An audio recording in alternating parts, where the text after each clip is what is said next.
El día de hoy vamos a enfocarnos, que el Señor nos permita edificarnos, ¿verdad? Porque, mis hermanos, si hay algo en que la iglesia está comprometida, es en que crezcamos en conocimiento, en ese conocimiento de la palabra. Pero no hay que confundir de que el conocimiento es todo lo que necesitamos, porque de nada sirve que tengamos mucho conocimiento de la palabra de Dios cuando no la ponemos en práctica, ni tampoco edifica nuestras vidas, ni transforma nuestros corazones. Porque si se tratara solamente de conocer, de crecer en conocimiento, mi hermano, eso no es el poder del Evangelio únicamente en el área de conocimiento. El poder del Evangelio, si yo quiero ver que el poder del Evangelio realmente esté obrando en su vida, yo quiero ver transformación de su vida. Igualmente usted tiene que esperar eso de mí, que también yo pueda demostrar en mi vida una transformación, que cada vez pueda seguir creciendo en Cristo, no solamente en conocimiento, pero también en acción, en que haya una transformación del Espíritu Santo en mi vida. Así que el día de hoy, el libro de Juan, capítulo 14, los versículos del 15 al 24, es una porción que es un poco difícil de poder llevarlo de versículo a versículo. Digo esto porque pareciera que en simplemente 8 versículos o 9 versículos hay una variedad de temas. Sin embargo, esos temas están conectados uno con otro y no se van del contexto, no salen del contexto de la cual nosotros estamos viendo. Jesucristo ha dicho que Él es el camino, la verdad y la vida. Luego Jesucristo habló también la semana pasada en cuanto a por qué es la verdad, por qué es el camino, por qué es la vida. Que sus palabras, no solamente sus palabras demuestran que Él es igual a Dios Padre, que Él es Dios también, que Él es un Dios trino, Padre, Hijo y Espíritu Santo. No solamente se presenta a Él, presenta al Padre, pero ahora presenta al Espíritu Santo. Ahora empieza a hablar del Espíritu Santo para que ustedes vean que la Santa Trinidad, aunque no menciona la palabra Santa Trinidad en la Biblia de manera literal, es un Dios trino que siempre está presente en la vida de su pueblo. Así que en esta mañana quiero decirles, mis hermanos, que continuando con estas predicaciones expositivas del Evangelio de Juan, vemos que esta porción es un poco difícil de llevarlo de versículo a versículo, porque pareciera que no hay un orden entre versículos y temas. Por ejemplo, podríamos identificar un tema específico que empieza en el versículo 1, es un ejemplo, ¿ok? Identificamos un tema y un versículo en el versículo 1, pero en el versículo 2, en el versículo 3 y el versículo 4, pareciera que el pasaje cambia radicalmente de tema, pareciera. Y luego en el versículo 5 nos regresa otra vez al tema que estábamos mirando en el 1. Por eso vamos a ir con paciencia, quizás no vamos a ir en ese orden numérico, porque la idea es que no nos salgamos del contexto, que no podamos perder la perspectiva del contexto. Así que vamos a leer lo que dice Juan, y puse de título, retroduzcamos un poquito, escogí este título, mis hermanos: no os dejaré huérfanos. Quiero que sepan los creyentes que el Señor no nos ha dejado huérfanos, que la vida cristiana no es para que la vivamos con nuestras propias fuerzas, bajo nuestras propias fórmulas o bajo nuestras propias estrategias.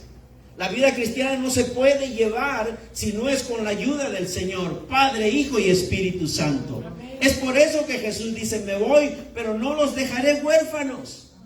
Entonces tenemos, ¿y eso en qué nos ayuda? En que seamos conscientes que no podemos decir: es que así me hizo Dios y ¿qué voy a hacer? No puedo cambiar. No, mi hermano, esa es una palabra que deben usar los impíos constantemente, porque no hay quien los cambie a ellos. Pero para nosotros el Espíritu de Dios vive en nosotros. ¿Cuántos dicen amén? Amén. Gloria a Dios. Así que vamos a leer Juan 14, versículos del 15 al 24. Esta es nueva versión internacional. Si usted quiere leerla en Reina Valera, vamos a estar usando las dos versiones también.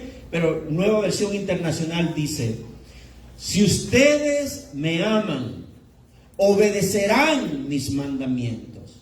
Y yo le pediré al Padre, y Él les dará otro consolador para que los acompañe siempre.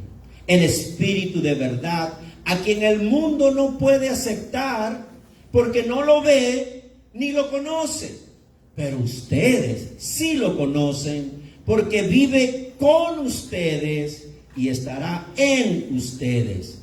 No los voy a dejar huérfanos, volveré a ustedes. Dentro de poco el mundo ya no me verá más, pero ustedes sí me verán. Y porque yo vivo, también ustedes vivirán. En aquel día ustedes se darán cuenta de que yo estoy en mi Padre, y ustedes en mí, y yo en ustedes. ¿Quién es el que me ama? El que hace suyos mis mandamientos y los obedece.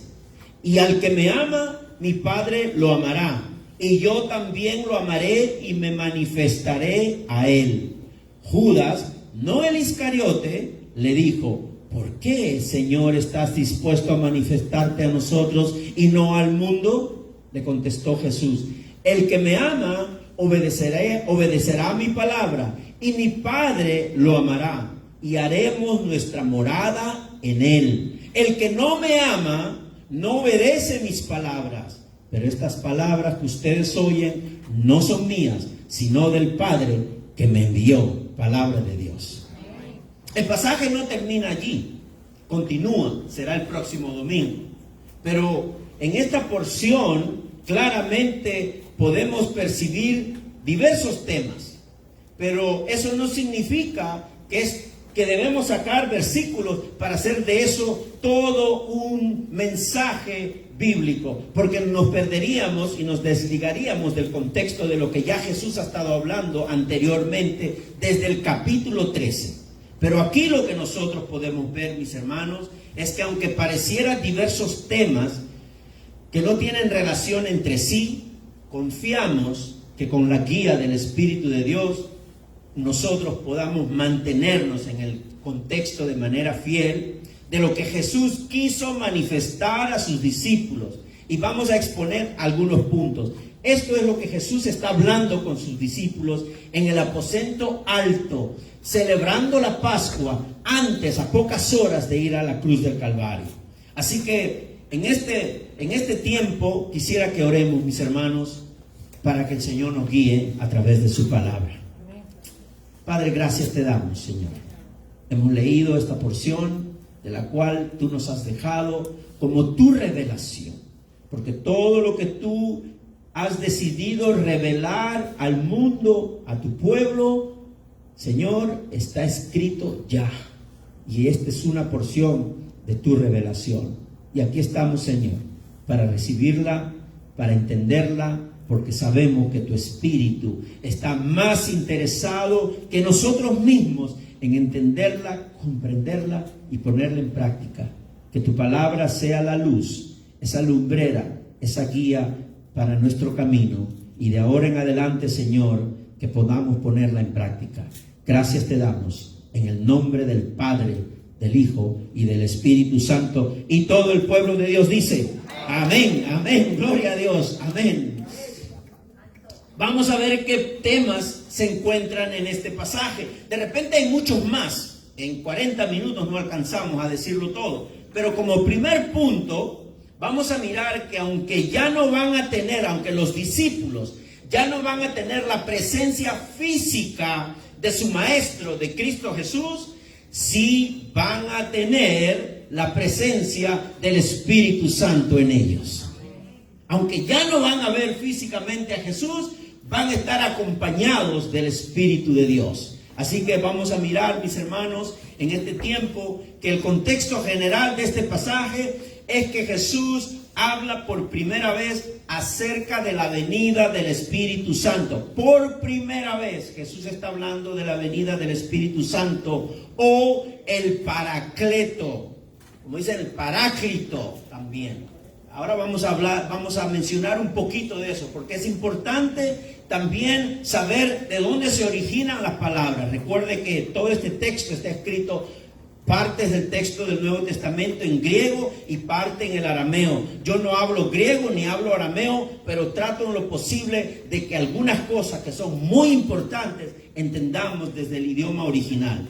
Entonces, mis hermanos, los discípulos estaban afectados y desanimados en ese momento porque ya no iban a tener a su maestro al lado de ellos físicamente. Yo estoy seguro que como humanos que somos, cuando un ser querido ya no va a estar al lado nuestro, me imagino que nos ponemos tristes, me imagino que a veces nos desanimamos, ¿verdad? Aunque de repente hay otros que se alegran, ¿no? Pero bueno, porque ya no iban a tener a su maestro al lado de ellos físicamente. 3 años habían estado con Jesús, 24 horas, 7 días de la semana, junto al lado de su maestro, y ahora el maestro ya se está despidiendo. Así que Jesús les hace la promesa en los versículos 16 y 17. Les dice que el Espíritu de verdad, el Espíritu de Dios, vendría a morar en la vida de ellos. 16 y 17, el que sigue, mi hermano. Y yo le pediré al Padre, dice Jesús, y Él les dará otro consolador para que los acompañe siempre, el Espíritu de verdad, a quien el mundo no puede aceptar, porque no lo ve ni lo conoce, pero ustedes sí lo conocen, porque vive con ustedes y estará en ustedes. ¿Se dan cuenta la promesa que Jesús les hace a sus discípulos? Bueno, es la misma promesa que también está depositada en todos nosotros. Todos nosotros tenemos esa promesa que todavía está activa hasta el día de hoy y seguirá activa hasta que Cristo vuelva. Mis hermanos, aquí el Señor le está dando una promesa a sus discípulos, pero la promesa alcanza una esperanza mayor todavía en el versículo 18, porque dice: no los voy a dejar huérfanos, volveré a ustedes. No los voy a dejar huérfanos, volveré a ustedes. Primero le dice que les dará otro consolador, ¿verdad? Que es el Espíritu de verdad. Y más adelante dice: ustedes sí lo conocen porque viven ustedes. Y más adelante le sella la promesa: no los voy a dejar huérfanos, volveré a ustedes, dice Jesús. Volveré a ustedes, le promete a sus discípulos. No los voy a dejar huérfanos. Aquí es necesario detenernos en una correcta interpretación de lo que Jesús está diciendo. Porque Él dice que volverá a sus discípulos. La pregunta es: ¿en qué momento? ¿Cuál es el momento a la que Jesús se refiere cuando dice que volverá y vendrá a sus discípulos? ¿Esa promesa se cumplirá en el final de los días? No. Esa promesa que Jesús estaba refiriéndose era a los 40 días en la que Él se iba a manifestar a sus discípulos después de resucitado y antes de la ascensión para ir al Padre. Jesucristo resucitó, se apareció a sus discípulos, estuvo 40 días con ellos, pero después ascendió a los cielos para ocupar el trono allá al lado del Padre. Entonces, a eso se refería Jesús. Sin embargo, de acuerdo al aspecto teológico, a la llegada de Cristo, también se refiere, y nosotros no estamos abandonados, porque aunque los discípulos Tomás, Pedro y Juan ya no están, ahora somos nosotros los discípulos de Cristo, y Él volverá por nosotros. No estamos huérfanos y Él volverá por nosotros. Él volverá por nosotros. Mis hermanos, se dice que en Juan, en los capítulos 20 y 21, nos dice, la palabra nos enseña que se presentó a María Magdalena, luego se presentó a Pedro, luego se presentó a Tomás y a todos sus discípulos, a todos ellos. Pero la promesa de Jesús, como digo, también se refiere a un acontecimiento mayor, y que es su regreso en el día final para llevarse con Él a su iglesia. A su iglesia. Él ha prometido que no nos va a dejar huérfanos, que no nos va a abandonar, que va a enviar al Espíritu Santo, pero Él va a regresar. Él va a regresar por nosotros, gloria a Dios. Mis hermanos, la promesa de Jesús también se refiere a ese acontecimiento mayor. Juan 14 del 1 al 3 ya lo había dicho. No se angustien, confíen en Dios y confíen también en mí. En el hogar de mi Padre hay muchas viviendas. Si no fuera así, ya se lo habría dicho a ustedes. Voy a prepararles un lugar, y si me voy y se lo preparo, vendré para llevármelos conmigo. Así ustedes estarán donde yo esté. Ya lo había mencionado Jesús. Palabra de Jesús, promesa de Cristo, y yo lo creo. Yo no sé si usted lo cree, mi hermano, pero yo vivo bajo esta promesa, bajo la promesa de Cristo. Él ha prometido y Él lo cumplirá. Él lo cumplirá. Las palabras de Jesús a sus discípulos eran una promesa para ese momento, para Tomás, para Pedro, era para ese momento. Y para después, que es para nosotros, tanto en lo cercano como en lo futuro, porque aún Jesús todavía no había ido a la cruz del Calvario. En el momento que hablaba con sus discípulos, Jesús todavía no había ido a la cruz. Él todavía no había ascendido al Padre y tampoco había sido enviado el Espíritu Santo en Pentecostés. Es importante ver la secuencia de los tiempos. Jesús está hablando de algo cercano, pero también de algo futuro. Y por lo tanto, mis hermanos, en lo cercano eran los 40 días en que Él se iba a presentar a sus discípulos. Y en lo futuro era su venida, o es esa promesa de la venida de Cristo como Rey para llevarse a su iglesia y juzgar a la tierra. Para llevarse a su iglesia y juzgar a la tierra. Jesús ha prometido, mis hermanos, a los discípulos no dejarlos huérfanos y enviar al Espíritu Santo de Dios a morar en ellos, y que a través de esa morada la presencia de Jesús estaría con ellos. Ellos no se iban a sentir abandonados por Jesús, porque la misma presencia del Espíritu de Dios, el Espíritu Santo, era el mismo Cristo. Padre, Hijo, Espíritu Santo, un solo Dios, una sola esencia en tres personas: Padre, Hijo y Espíritu Santo. Por lo tanto, mis hermanos, hay algo más maravilloso en estos versículos 16 y 18 que acabamos de leer. A veces leemos estos pasajes y pasamos por alto, mis hermanos, esa profundidad que tienen los pasajes cuando los vemos de manera detenida en torno a la vida cristiana, en torno a nuestro caminar cristiano.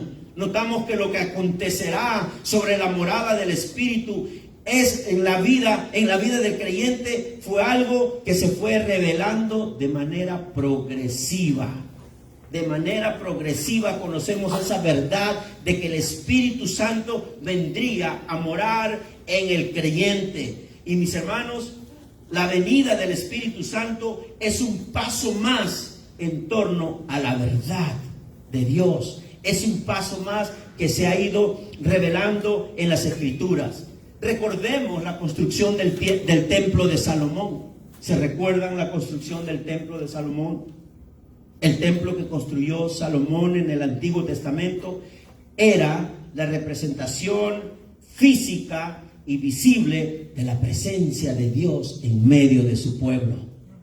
Por eso que las personas tienen un concepto equivocado de lo que significan las paredes, el techo, el altar, en cuanto a lo que es la representación de Dios en ese lugar, la presencia de Dios. Usted ha visto, o yo por ejemplo, cuando era niño, ¿verdad? Cuando pasaba por una catedral construida, un edificio, y andaba con mi abuela, sentía un jalón en la oreja, pero fuerte. Porque mi abuela me decía: persínate, estás pasando por un lugar sagrado. Mi hermana, es que yo ya no quería pasar por esos lugares porque usted no se ha notado mis orejas. Una la tengo más grande que la otra. Se llega a idolatrar, se llega a confundir la presencia de Dios con las paredes y el techo. Ahora, eso no quiere decir que también, porque es un techo y una pared de un lugar donde se congregan los hijos de Dios, vamos a hacer lo que nos da la gana. Tampoco. Pero tampoco no lleguemos a idolatrar, porque si es así, algunos se van a querer llevar aunque sea un pedacito de la pintura para bendecir su casa. A eso llegamos cuando idolatramos las cosas sin el verdadero conocimiento de la palabra. El templo que construyó Salomón era la representación física y visible que Dios habitaba en medio de su pueblo. Pero observemos la reflexión que hace Salomón sobre la construcción que él hizo, Primera de Reyes. ¿Qué dice Salomón después de haber construido el templo? El que sigue, mi hermano. Ese mismo, Primera de Reyes. Dice Salomón, pero ¿será posible? ¿Será posible, Dios mío, que tú habites en la tierra? Como diciendo, es que es increíble. Tú eres un Dios que pasa todo. Tú eres un Dios que todo lo traspasa y nada puede contenerte. Y eso es justamente lo que dice Salomón. Si los cielos, por altos que sean, no pueden contenerte, mucho menos este templo que he construido. Mucho menos este templo que he construido, dice Salomón. Ni las grandes, ni las más lujosas construcciones pueden contener la presencia total de Dios. No lo pueden hacer. Dios es mucho más grande que todo eso. Y Dios es espíritu. Y por lo tanto, ni las grandes construcciones podrán lograr contener la presencia de Dios. Entonces, ¿qué Dios tenemos? Un Dios que sobrepasa todo entendimiento y toda naturaleza y toda ley de la naturaleza. Dios es mucho más que todo eso.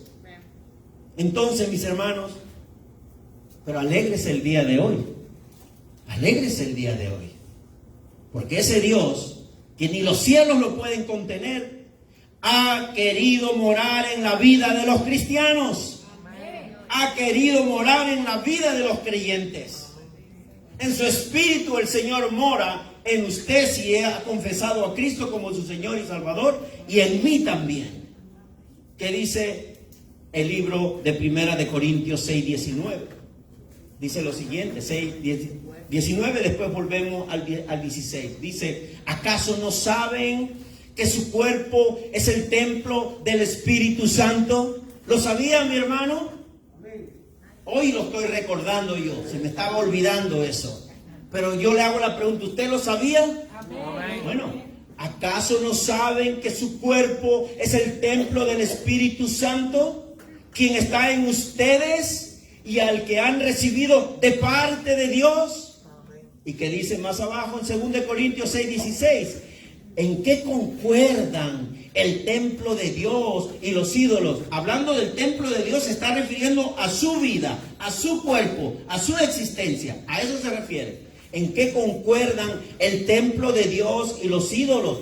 Porque nosotros somos templo del Dios viviente.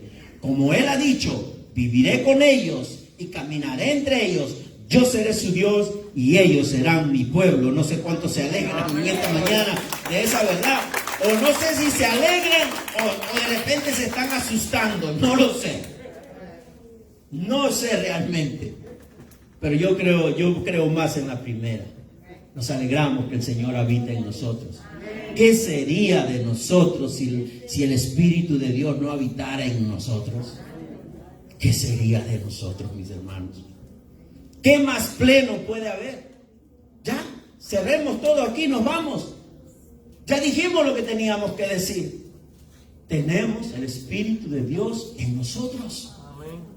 Es la presencia misma del Dios Trino que está con nosotros y en nosotros.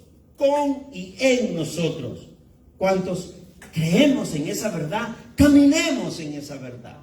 Confiados que el Padre, el Hijo y el Espíritu Santo están con nosotros y en nosotros en todo momento.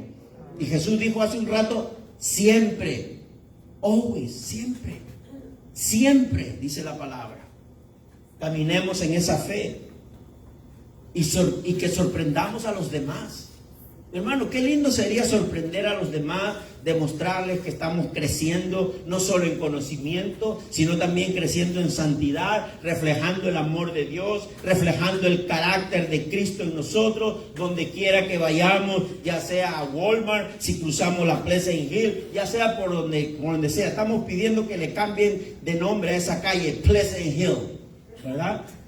No es nada pleasant, ¿verdad? No es nada placentero esa calle, ¿verdad? A ciertas horas, pero bueno. Vamos a entrar a un segundo punto. Mi hermano, ¿de verdad usted cree que el Espíritu de Dios habita en usted? No los veo convencidos. ¿De verdad? Amén, gloria a Dios. Segundo punto. ¿En qué manera el Espíritu Santo que Jesús había prometido a sus discípulos sería el ayudador que los discípulos necesitarían? ¿De qué manera? ¿Para qué, Jesús, me prometes al Espíritu que viva en mí? ¿Para qué? ¿En qué me va a ayudar? Jesús lo dice en el verso 16. Volvamos al 16. O sigamos el slide que sigue, mi hermano. Dice, y yo le pediré al Padre y Él les dará otro consolador para que los acompañe siempre. El Espíritu de verdad, a quien el mundo no conoce, no puede aceptar porque no lo ve ni lo conoce, pero ustedes sí lo conocen porque vive con ustedes y estará en ustedes. Yo subrayé otro consolador, porque quizás nos debemos preguntar en esta mañana, pero Cristo se va, me deja el Espíritu Santo que habite en mí, pero ¿qué va a hacer por mí? ¿En qué me puede ayudar? La palabra dice otro consolador. Y yo he subrayado esa palabra otro y consolador porque aquí hay que profundizar un poquito en el idioma original. En griego la palabra otro tiene dos significados. Un significado es heteros, que significa otro distinto, y de allí viene la palabra heterogéneo, que es de género distinto. Por eso que la palabra heteros en griego quiere decir otro, pero otro distinto. Pero también el otro significado de la palabra otro en español, en griego, es alos, que significa otro, pero de la misma clase. Otro, pero de la misma esencia. Entonces, en este pasaje, cuando dice otro, y usted lee en el original, no dice hetero, sino dice alos. ¿Qué quiere decir? Que ese otro es aquel que es igualmente de la misma clase y de la misma esencia. Por eso la palabra otro, en este caso, dice otro qué, y nos dice otro consolador. O sea, otro que tiene la misma esencia de Jesús, que es de la misma clase de Jesús. Por eso de ahí viene la doctrina de la Santa Trinidad. Padre, Hijo, Espíritu Santo, un mismo Dios, tres personas, y los tres no es que son, digamos así, personas separadas, que cada uno hay que idolatrarlo y hay que idealizarlo. No. Son un solo Dios que se presenta en tres personas. Por eso, mis hermanos, es importante a profundizar en lo que es el idioma original. Ahora, ya explicamos la palabra otro. Ahora hablemos de consolador. Porque Reina Valera me dice consolador. Nueva versión internacional dice consolador. Y muchas versiones dicen consolador. Pero mis hermanos, la palabra en griego es paracleto o paráclito. ¿Qué quiero decir con eso? Mi opinión, esta es una opinión, ¿verdad?, personal, es que no debería traducirse la palabra paráclito para nada. No debe traducirse a ningún idioma. ¿Sabe por qué? Porque la traducción no abarca toda la dimensión del significado de paráclito. ¿Qué hace el paráclito en nosotros? ¿Qué hace el paráclito en tu vida? No abarca la palabra consolador, no abarca todo lo que Él hace por nosotros. Por eso hay palabras que no hay que traducirlas porque pierde su valor. Y yo soy de la idea, como también tenemos la Biblia, creo que es la Biblia de Jerusalén, y la otra Biblia, creo que es también, por aquí lo anoté, la Biblia, creo que es textual, la Biblia textual y la Biblia de Jerusalén, traducida en español, mantiene la palabra paráclito o paráclito. ¿Y por qué yo digo esto que es importante? Porque cuando usted escucha que el Espíritu Santo es el consolador, no sé, solamente esperamos que el Espíritu Santo nos consuele, eso es todo.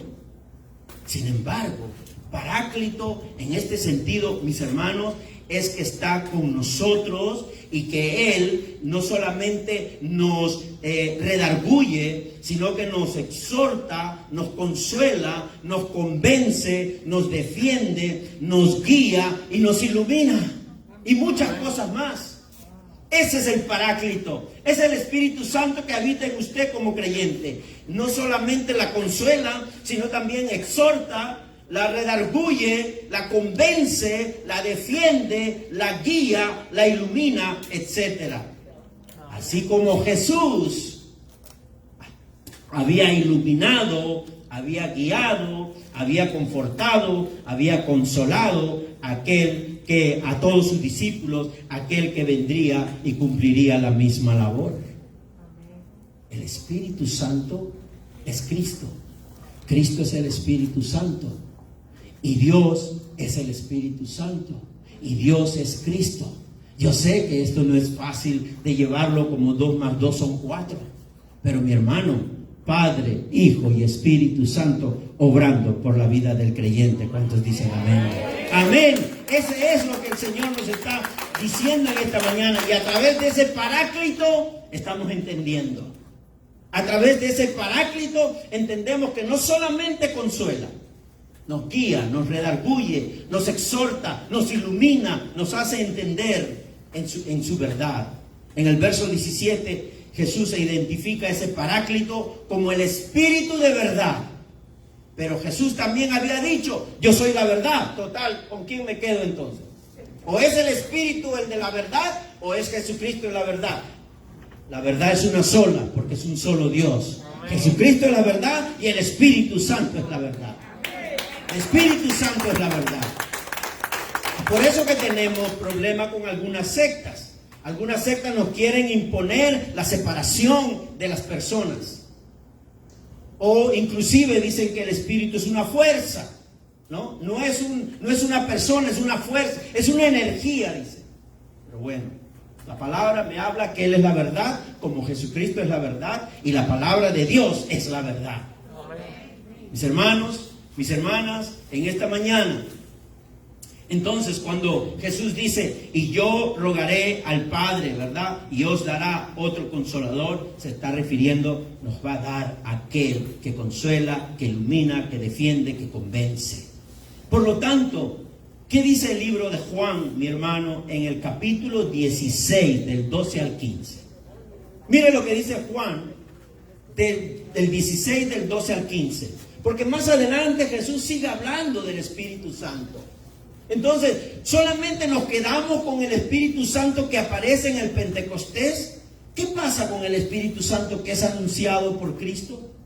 Eso tiene suma importancia, el anuncio de Cristo, la descripción y la designación que Cristo hace del Espíritu Santo. Dice, muchas cosas me quedan aún por decirles que por ahora no podrían soportar.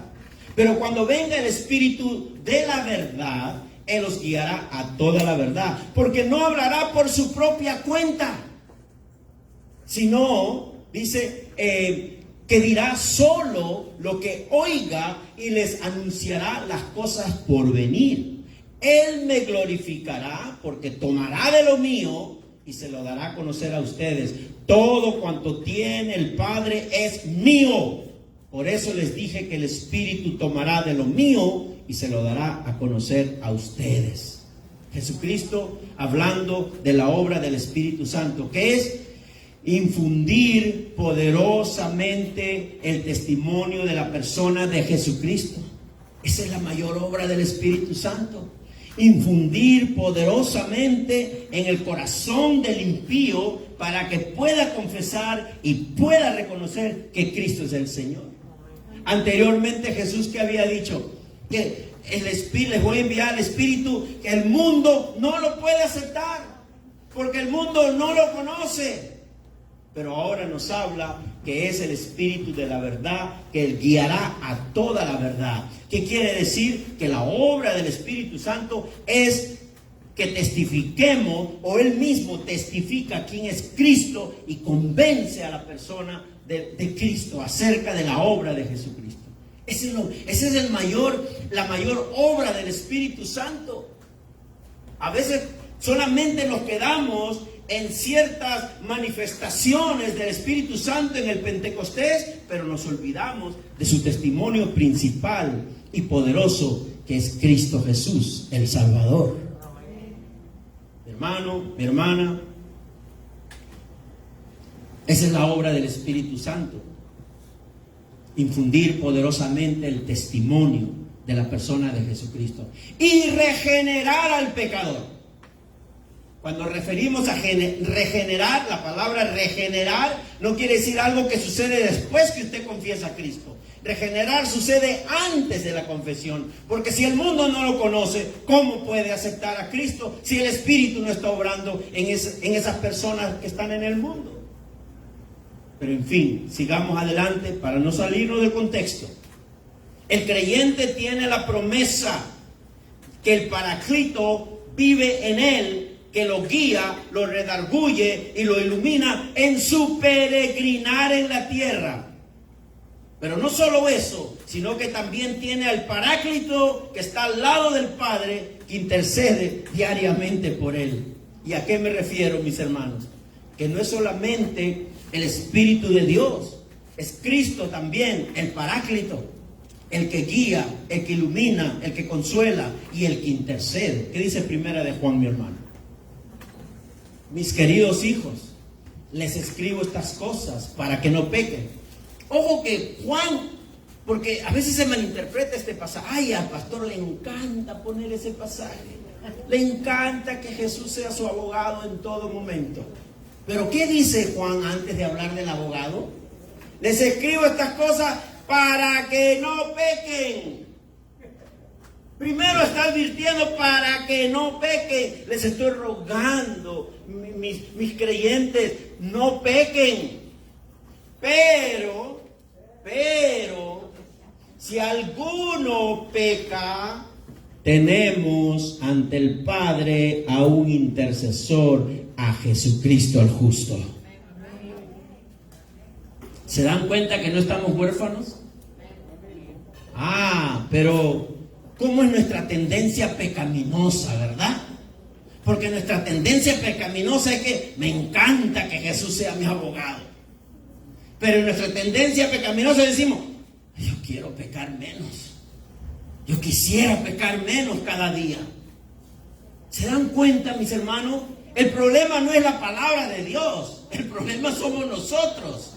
Somos nosotros mismos. Somos nuestros propios enemigos. La palabra no es tu enemigo. La palabra no te está señalando. Tú te estás confrontando con Dios, que es diferente. Mi hermano, mi hermana, el creyente tiene la promesa de que el Paráclito es que lo guía, lo redarguye, lo ilumina. Pero también tenemos otro Paráclito que está al lado del Padre, que intercede diariamente por nosotros. Eso es glorioso. Dios Trino obrando en la vida de los creyentes para siempre. Para siempre, dice la palabra. Denle un aplauso grande al Señor, mi hermano. O por lo menos acompaña a la hermana Monín, que ella empezó aplaudiendo.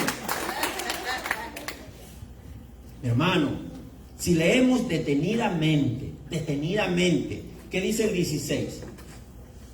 Dice, y yo le pediré al Padre y les dará otro consolador, al Paráclito. ¿Para qué dice? Para que los acompañe, ¿cuándo? Temporalmente. ¿Solo cuando me porte bien? ¿Solo cuando esté más santito que otros días? Para siempre. Pero eso no es licencia para pecar tampoco. Porque el pecado, la vida pecaminosa, nos hace ver eso, wow, qué chévere. Uy, entonces lo que dice no pasa nada. Cuidado, cuidado, mis hermanos. ¿Sabe? Lo que nosotros estamos mirando en esta mañana es que esa alegría es mayor, porque será para siempre. Que nunca, ¿qué quiere decir para siempre? Que nunca estará ausente, que su presencia o ausencia no se origina en nosotros, sino en lo que Él ha prometido. Aquí no se trata de nosotros, aquí se trata de lo que Él ha prometido para siempre. Para siempre. Él no nos va a abandonar, no nos ha dejado huérfanos, es para siempre, mis hermanos. Hay un comentario bíblico, creo que ahí he puesto algo de esa foto de esa Biblia, creo, esa es. Es una Biblia, un comentario bíblico, se llama Wiersbe, la Biblia. Nos dice acerca de este versículo que estamos leyendo. Y dice de esta manera: el Espíritu Santo había estado antes en el Antiguo Testamento. Dio poder a hombres para que realizaran las obras de Dios. Sin embargo, en el Antiguo Testamento vino a las personas y luego las dejaba. El Espíritu Santo se apartó del rey Saúl. David pidió que no le fuera quitado el Espíritu Santo. Pero cuando el Espíritu Santo fue dado en el Pentecostés, fue para siempre. Aunque es posible entristecerlo, nunca nos dejará.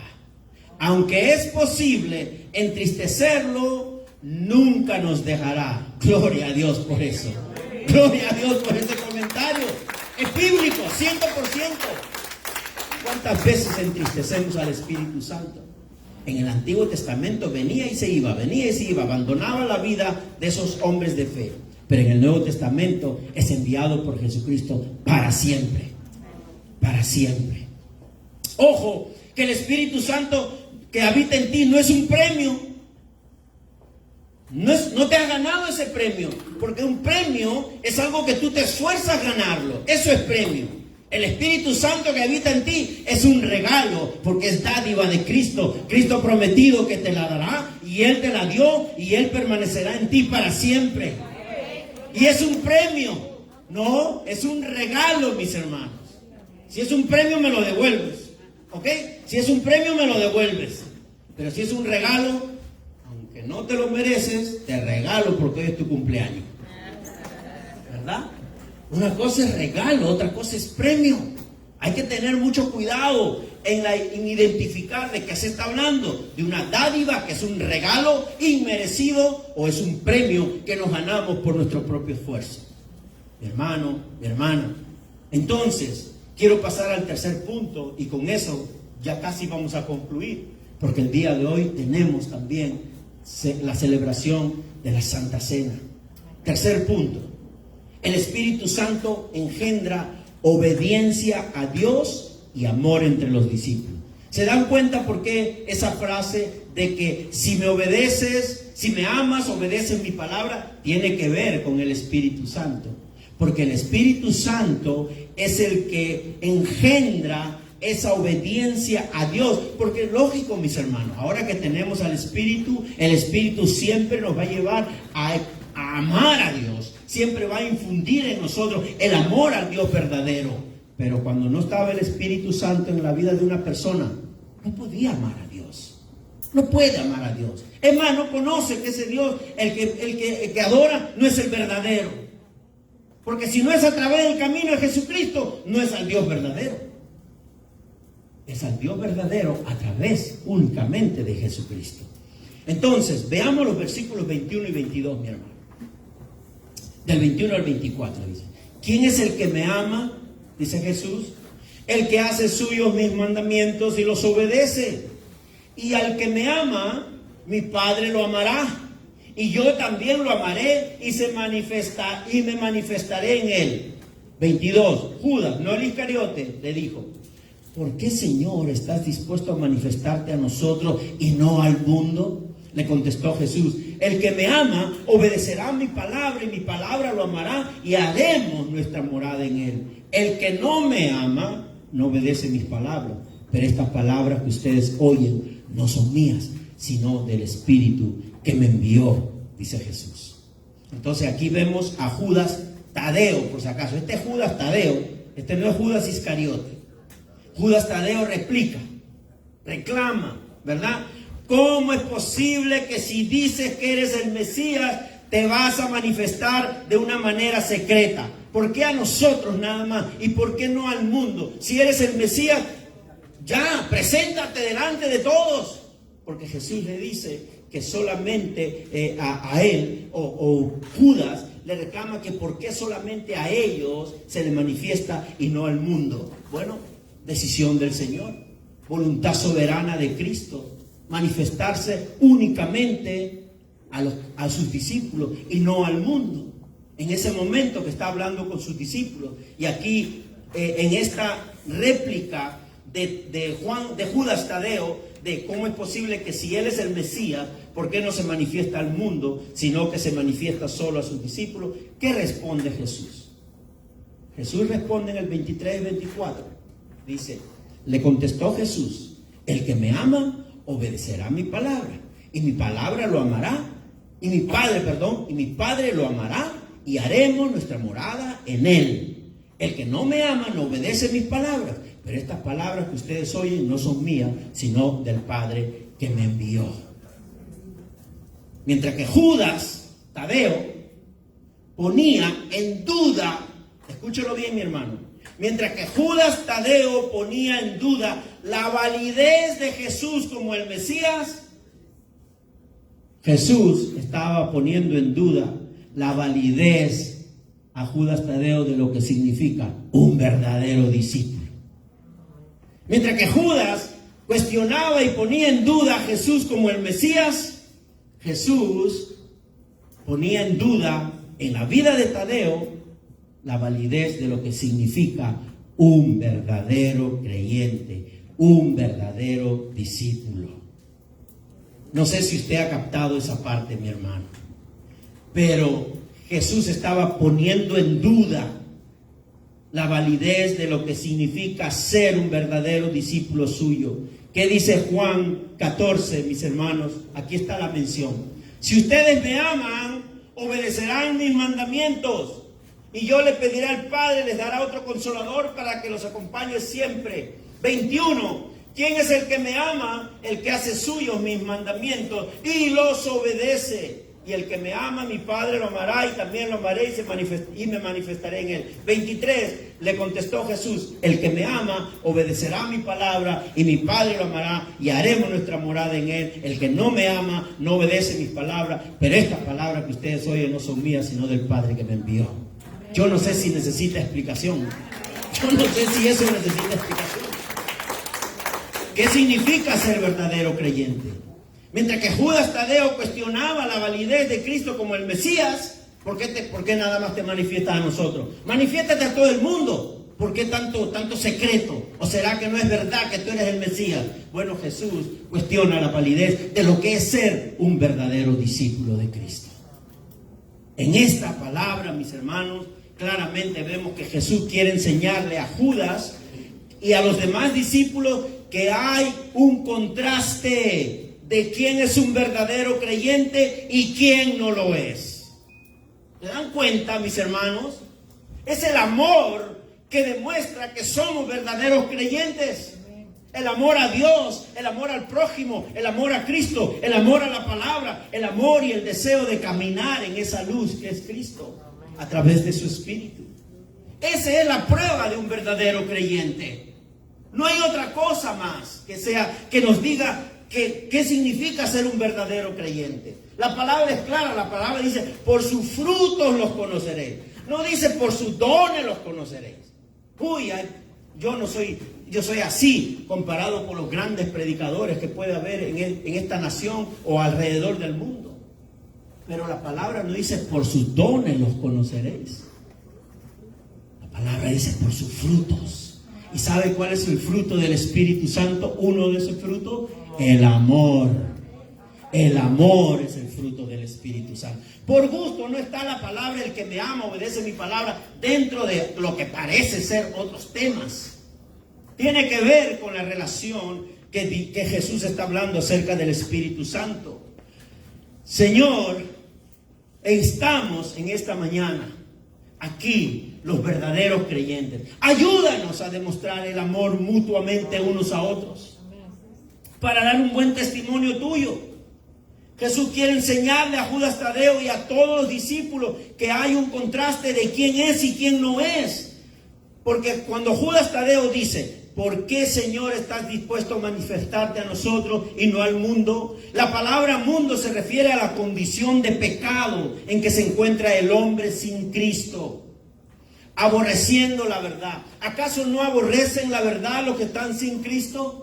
Aborrecen la verdad de la palabra, digo, porque cada uno de ellos dice: no, esa es tu verdad, esta es la mía, yo tengo mi verdad. No, ellos aborrecen la única verdad, que es la palabra de Dios. ¿Qué más? Están en las tinieblas, viven en las tinieblas. Hay tremendo sol, así se vengan a la Florida, pero igual viven en las tinieblas, así está el sol shining en todo su potencial.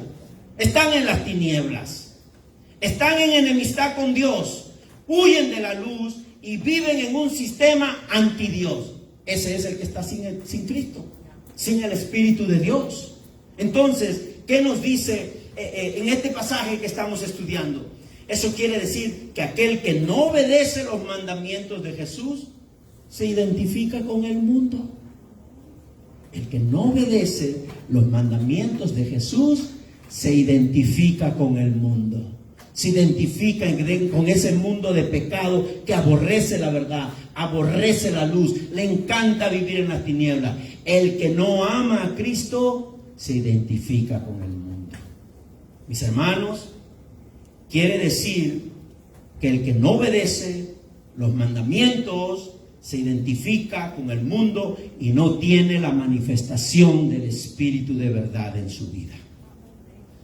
Aquí estamos temblando todos con esa verdad. Todos estamos temblando con esa verdad de que si no obedecemos los mandamientos de Jesús, nos identificamos con el mundo y la manifestación del Espíritu de Dios no está en nosotros. Yo no sé, pero si esa es verdad, yo estoy temblando de miedo en este momento. Pero ¿qué dice Juan 15, 19? ¿Y qué dice Juan 15, del 9 al 11? Miren lo que dice Juan 15. Si fueran del mundo, ya nos están corrigiendo, ojo. Si fueran del mundo, el mundo los amaría como a los suyos. Bueno, si usted está en una tarde comportándose como un creyente, ese grupito que representa al mundo no lo quiere tener presente en el party. Ojo. Ya vino ya. Cierra la nevera, no saque cerveza hasta que se vaya. Ya vino ya. A mí me toca viajar a veces. Y un día me siento en el avión, ¿verdad? Y de pronto alguien que está al lado mío me pregunta a qué me dedico. Le digo: soy pastor. Eso fue todo lo que me dijo en un viaje de 3 horas. No me volvió a hablar.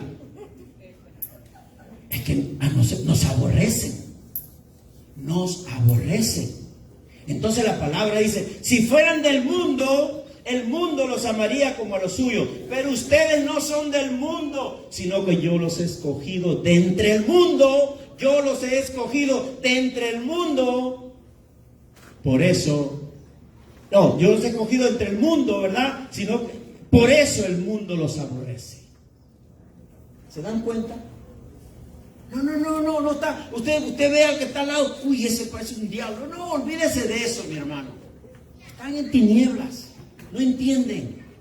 No pueden aceptar lo que nosotros hemos aceptado porque hemos recibido la regeneración del Espíritu de Dios. ¿Qué dice Juan 15 del 9 al 11? Así como el Padre me ha amado a mí, también yo los he amado a ustedes. Permanezcan en mi amor. ¡Wow! Aquí está la clave. Yo sé que de este domingo al otro, la predicación va a ser la vid, ¿verdad? La vid verdadera. Dice: el que permanece en mí, dice la palabra aquí. Permanezcan en mi amor. Si obedecen mis mandamientos, permanecerán en mi amor, así como yo he obedecido los mandamientos de mi Padre y permanezco en su amor. Les he dicho esto para que tengan mi alegría y así su alegría sea completa. Mi hermano, mi hermana, yo no sé si realmente esta porción que estamos reflexionando en esta mañana es importante para su vida.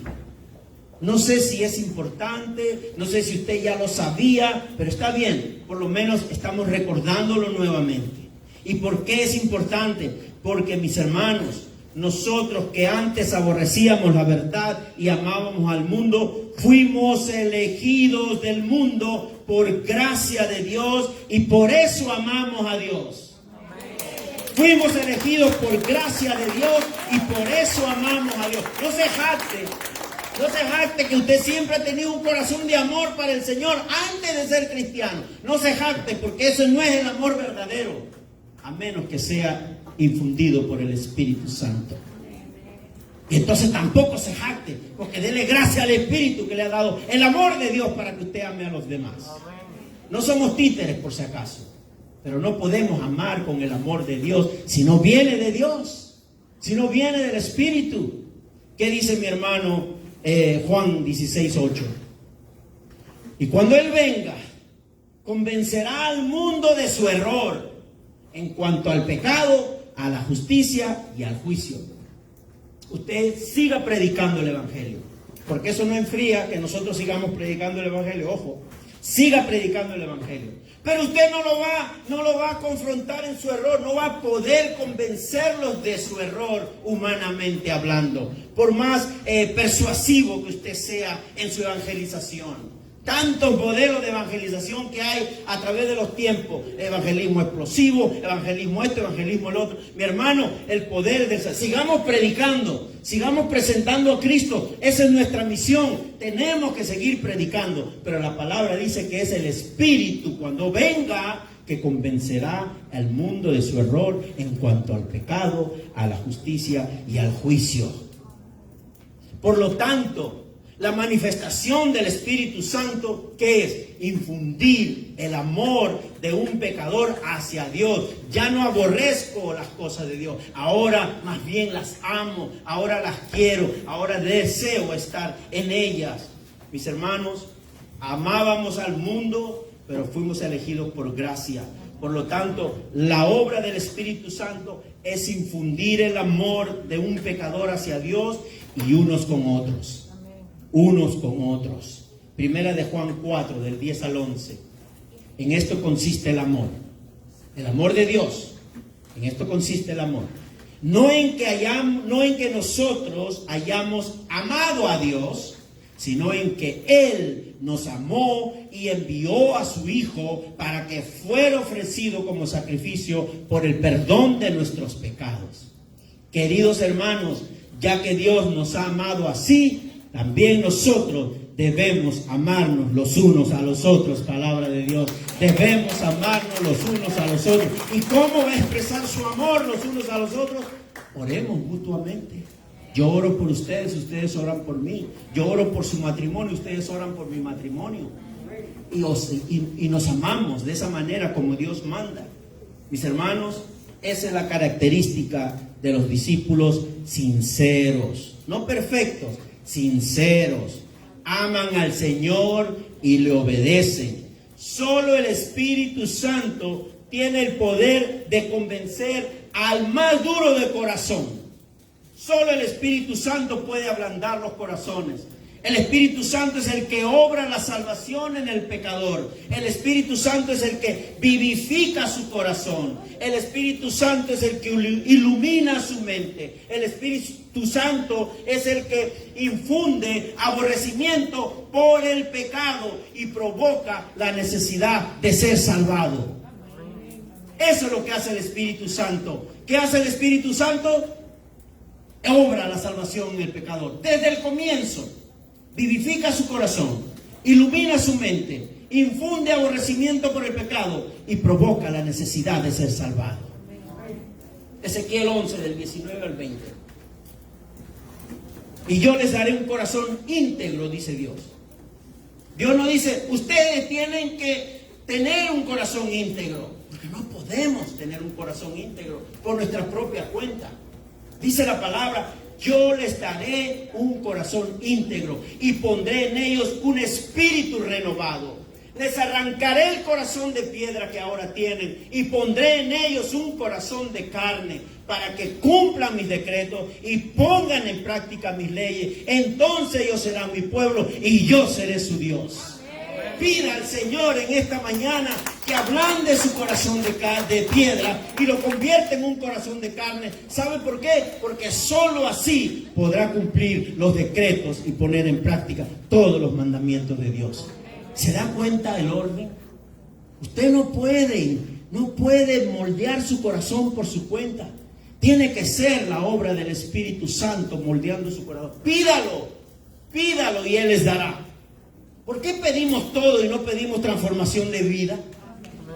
Pedimos todo lo que nos hace falta y nos olvidamos de la transformación de vida.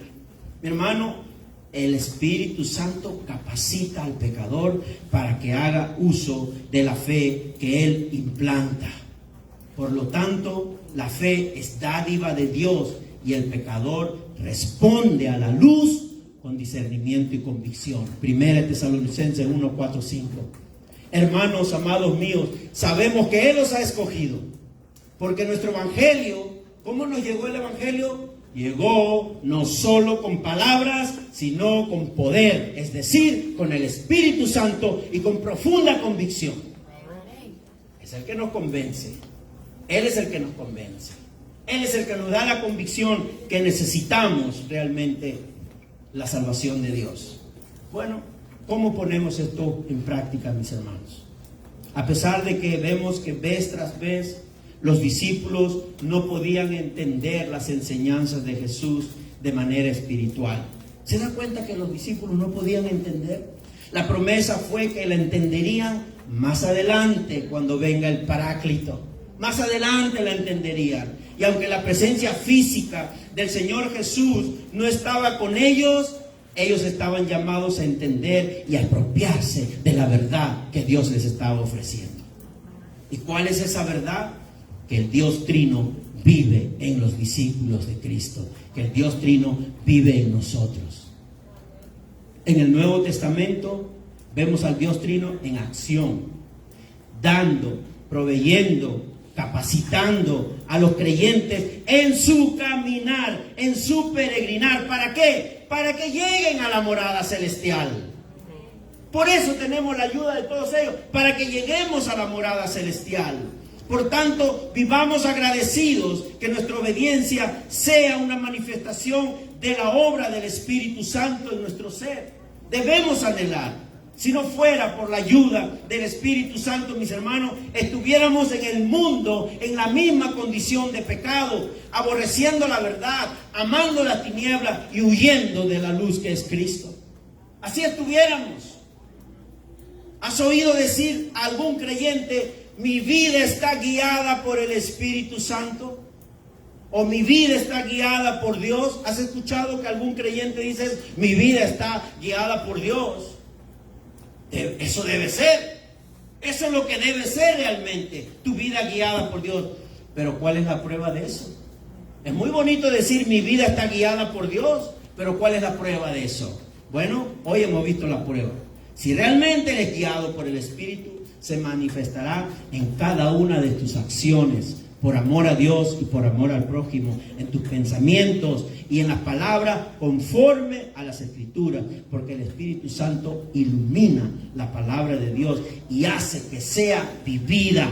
No os dejaré huérfano, dice Jesús, vendré a vosotros todavía un poco y el mundo no me verá más, pero vosotros me veréis, porque yo vivo, vosotros también viviréis. Palabra de Dios. ¿Cuántos le dan un aplauso al Señor en esta mañana?